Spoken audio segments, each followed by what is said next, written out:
Welcome back to Where You Live with Gene and Tony. I was listening there to see if there was something else that was coming up after that, but I guess not. What song was that one, Eric? You're introducing me to many songs I have not heard before. Looks like it's a Radiohead tune, Lotus Flower. Okay. So thought I'd give that a shot. Well, there you have it. And folks, we are so glad you're part of the show here today. You're listening to Where You Live with Gene and Tony. We're broadcasting from the Concierge Landscape Studios. We're brought to you this hour by Extreme Exteriors. And if you're just joining us, we just got off the phone with Irene Waller, who refers to herself as Nana Unplugged. Nana Unplugged from Canton, Georgia. And if you want to get a better flavor and feel of the issues that if hearing concern her on the radio wasn't enough to give you Irene, an idea of Irene and her personality, go to YouTube, and there is a whole network of Nana Unplugged. Yep. She speaks her mind. She regularly, gives different little snippets there for people to listen to. Now, I understand that this issue is her homeowners association. She owns a townhome with her daughter, is forcing them to allow painting, or what the homeowners association has made the decision they're going to paint the exterior. It needs to be painted. It needs to be painted, and we're going to have to raise dues $25 a month starting in January. Now, it's not clear that those two things are directly related. Usually, dues increases are because generally expenses have gone up, right? That's you correct. You wouldn't raise dues $25 a month forever simply because of one paint job. But it makes Nana, sense that if you're going to raise dues, you do it at a time that you're adding value value, you go. so that they see that they're getting their money's There's a result. worth. Yeah. Irene says she has reviewed the governing documents of the Homeowners Association, and that they're not going about this the right way. The single-family home part of the development where she lives, there's lots of homes that need painting there. They have rotten wood, and the association says we can't do anything about that. But here on the townhouses, they're forcing it on the owners. Yes. So it sounds like she has a legitimate gripe. It does. But again, she did state that she did recognize that we're talking about two different home associations.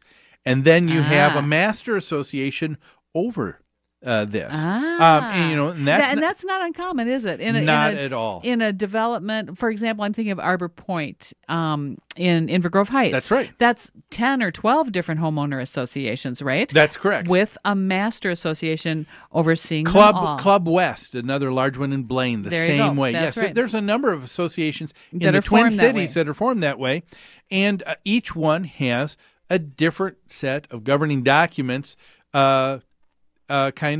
describing what can and can't be done. Sure. And it makes sense in the single-family homes that things would be described so that people would have more of that opportunity to take care of the item themselves, because when you're not painting your home, you're not affecting anybody else's walls. You're not affecting anybody else's home at all. You're not allowing water intrusion that might affect your neighbors. It's a single detached home. But when you're talking about a townhome where you have units that are connected together for architectural control and just aesthetic beauty, you don't want to have all of them done except for one, or one done a different color than others. So the association, it stands to reason, is going to have some control over that and say, we're going to have it done. Part of her argument was she was kind of disgusted because she thinks the only reason the townhomes are being painted is because they're near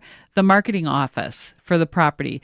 But you know what? That's a really legitimate reason to paint those, because if the community does not do well, the individual homeowners are not going to do well. Correct? Well, exactly. If you're dealing with a development where if not everything has sold, yes. Or even if they're doing resales. Yeah. You want the marketing area to look good. Yeah, I don't know that it would be with resales. Once you deal with resales, each individual homeowner would deal with it on their own. That's true. And there wouldn't be a need for a sales office. And so that would, to me, that would only be because not all of the units have sold. And you would want all homeowners to own their individual units so that you have the maximum number of people participating That's right. in the budget that they have to be responsible for. Does Irene have it wrong? I think she does. She's certainly a formidable woman, and she's right. No, she's not.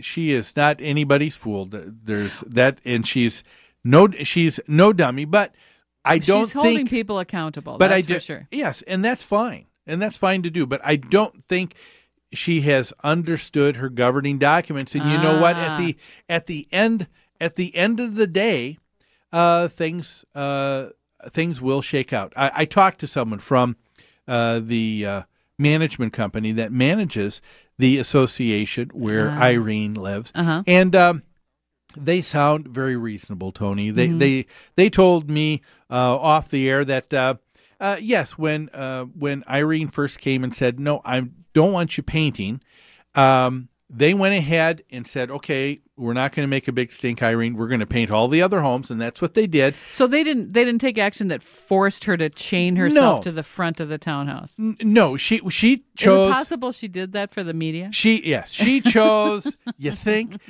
She chose to chain herself to the front of the home. Nobody chained her. So yeah, she did that. That's a dramatic picture right there. Yes, it is, and that's someone who wants to say, I'm going to get your attention. And she was effective in doing that. But the association, they weren't going to start by accosting anybody, by grabbing them and cutting the chains and taking. Nobody's going to do that. So when the association said that they're checking things legally, what they're going to do is probably the same thing that we do when we deal with something like that too. Right. We don't have anybody who's chained themselves to the front. Not yet. But when someone has not agreed to allow the association to work on the exterior of their unit, what we recommend is that you go to small claims court. That's exactly what small claims court is for. It's a civil issue between two entities. The only other court is criminal court, and that's because you've broken the law. After that, the government's going to step in and enforce something. But a civil matter is for the purpose of two people that disagree, and the judge is going to sift everything read the documents, hear everybody's side, and then say, you know what, here's the decision, here's what makes sense. And what I would say would probably happen is the association will take her to small claims court. We'll probably say, here are the governing documents that give us the authority to do that. If Irene is correct and there isn't anything that allows it, the judge will say, no, I favor Irene. There is no reason to get this done. But, and I would imagine this would be the case, the association would be able to show that kind of responsibility and that kind of authority was given to the association. Then the judge will say, Irene, you will allow that to happen. And I would imagine at that point, Irene, now hearing it with a judge, will probably say yes. If she doesn't, if she were to continue to chain herself, the sheriff would just come the next day. They would clip off the chains and escort her and allow the vendor to do the painting. End of story. You know? Well, she really has strong feelings about this. I can see that. But then, what really is the ultimate goal here? Work needs to be done. Let's let it be done. If she's protesting the increase in dues, well, then protest that. If she's protesting the color, didn't she say something about the colors of the paint? There were a lot of things got thrown on this fire. But ultimately, I don't know that I really heard her say that she was disputing necessarily the tweak or increase in the dues. Well, but she throws that in here. As part of the reason why she's upset. But for her, I think the real reason she was upset, because she said this over and over again, is that I wanted to get other homes around me painted, and you would say no. I see. Therefore, now you want to paint my home, so I'm going to over say no. here, and I'm going to say no. I see. So it's kind of a revenge thing. Doesn't that appear that way? You're right. I think you're right. To me, that's what I thought I heard. I think you're right. Yeah, but anyway, it's going to shake itself down. It's going to come out in the end and go to civil small claims court, and I'm sure it'll be settled.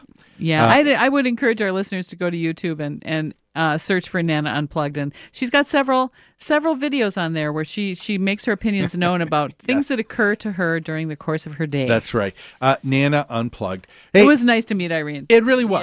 Yeah. And you know what? I admire her because I'm not a Nana yet. I'm old enough to be a Nana. I'm not a Nana yet, and I get more and more set in my ways and more dogged about my opinions as I get older. So no, I appreciate that she shares what's on her mind, and ultimately things will be decided. Yep. Hey, folks, we've got to take another break right now. When we come back, one more segment before the end of our show today. We want to talk about another story here, a new group in the Twin Cities that wants to have a pushback against poverty. We will talk about that after these messages.